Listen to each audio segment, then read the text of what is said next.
Any bond today, bonds of freedom, that's what I'm selling. Any bonds today, scrape up the most you can. Here comes the freedom. Located mid-continent in the city of Chicago, the Army War Bond Office is devoted to the multiple operations of the Class B pay allotment plan.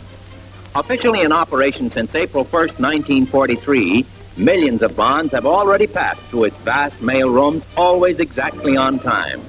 This is a wartime job, and all activity must follow exacting wartime schedules. Workers specially trained for the complex job of getting the bonds out arrive for their daily tasks, high in morale and fully aware that this is an integral part of the war effort. Guiding the Mammoth program are the executive officers who were chosen from Army personnel. Each had to show special qualifications for the important assignment. To their Chicago office come daily reports from the Army War Bond officers in the field, from training camps, Army posts and bases, both at home and abroad.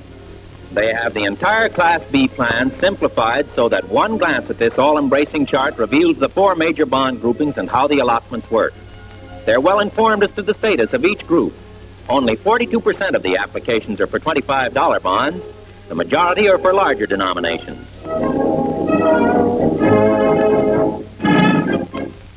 Several times each day, a mountain of mail pours into the offices, bringing bond applications from every corner of the globe.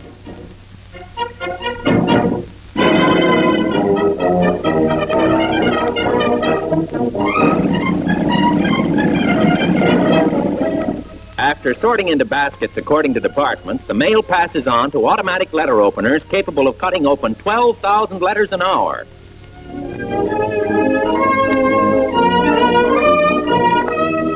After removal from its envelope, War Department AGO form number 29-6 is run through a counting and dating machine, thus assuring a permanent record of the date of receipt and total number of applications received each day.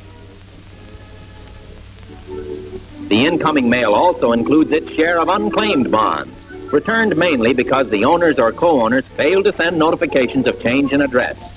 Every effort is made to locate them. Many new applications are rejected due to mistakes made by the applicant or certifying officer. They're all returned for correction. Major causes for rejection are effective date omitted, not certified by officer, wrong pay plan, serial number omitted. The only remedy is the utmost care in checking applications before they're mailed in from the field. Here's the way a properly executed Class B pay allotment plan should look when it arrives. Applications found to be in proper order are passed on for further attention.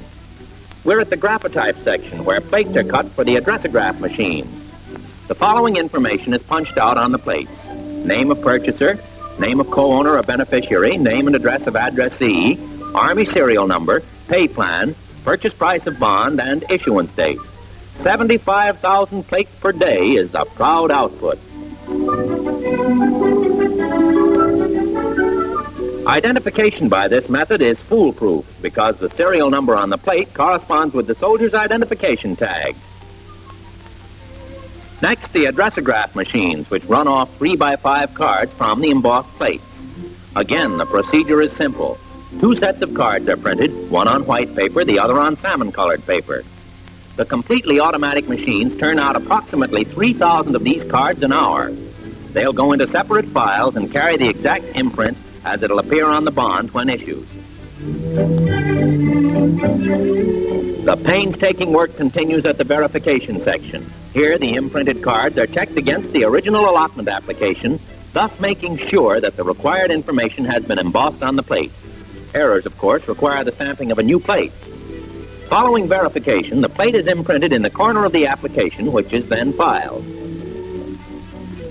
The central file section is responsible for keeping all plates sorted according to the purchase price of the bond and the pay plan designated. They're removed for inscribing new bonds when date of issuance falls due. Occasionally, there's duplication of plates because of the filing of more than one application form. War bond officers in the field can avoid this duplication by keeping the men up to date on all directives. In the sorting section, an army of women sort the cards. More than 2.25 million active cards were under process while this scene was being photographed. The salmon cards are filed according to Army serial number. The white cards are filed alphabetically.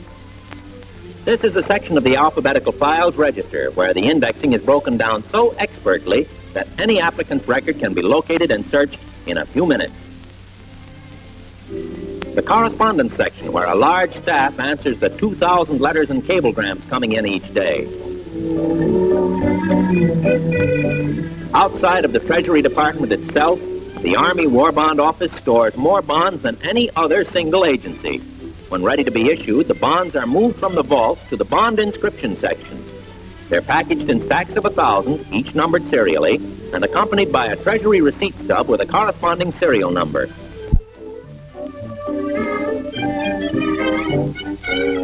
The special care and attention to minutest detail continue at a disbursing table, where equal stacks of bonds, stubs, and addressograph plates are totaled and double-checked through lot tickets before and after the bond inscription process.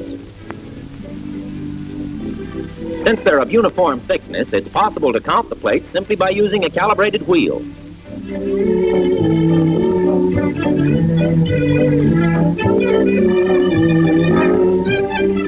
Ready for the addressograph machine, and the Treasury registration stubs are now being inscribed.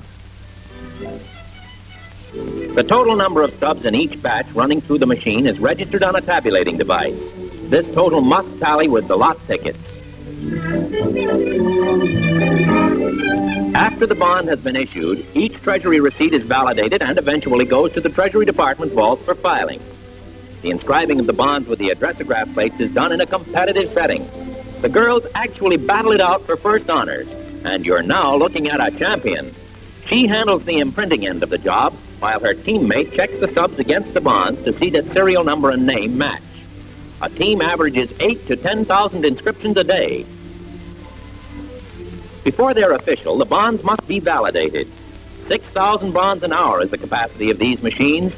The accurate count is recorded by the same kind of tabulating meter as on the addressograph machine. Again, this is necessary for a check against the lot tickets. The validating seal is stamped into the space provided. The Treasury stubs are also validated by the same machine. Raymond Parker, here's your bond. But hold on, it has to be folded and put into an envelope. 10,000 bonds folded per hour, and every one counted into the bargain for a still further check. Another ingenious piece of machinery inserts the bonds into envelopes, seals them, stacks the envelopes ready for mailing. Capacity 4,000 an hour. And here, too, careful tabulation for a final check on the number processed. Should 2 or more bonds become inserted in one envelope, an automatic safety light will flash on and the machine will stop. Ready for the mail sack and destinations everywhere. 4,000 to 5,000 bonds go into a mail sack.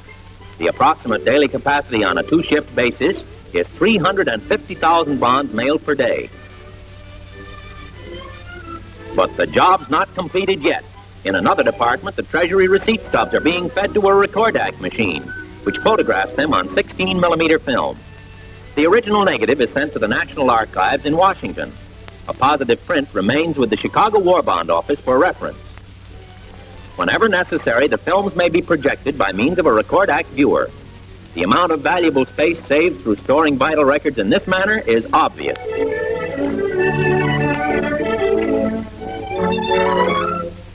The Federal Reserve Bank of Chicago is the depository for all bonds which the purchaser has requested that the Army hold for safekeeping. Upon arrival at the bank, the fortunes in bonds are removed to special vaults set aside for the government. They will be held there until delivery is requested by the owner.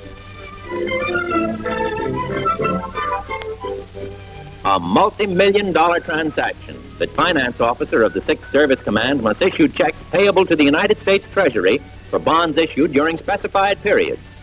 This check, note the amount carefully, represents part payment for the month of July 1943. A bond can be traced back to its source through 2 reference cards, Treasury stubs, application form, addressograph plate, and identification tags. This film has tried to show the smooth, systematic functioning of the Army War Bond Office, which is prepared to handle Class B allotments for the entire Army personnel. Delayed action plays no part in today's operations. Bonds are issued promptly on the dates they fall due. A sight to delight any war bond fan. It is a war bond fan. You should be looking at the bonds. Freedom.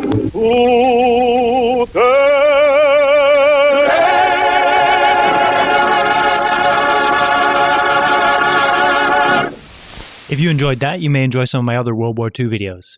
I have 3 World War II playlists, one of general videos, one with newsreel footage, and another concentrating on the efforts of women during World War II. Check out my channel for other interesting videos on a variety of topics, and subscribe because we'll be adding lots of new video, including new World War II footage.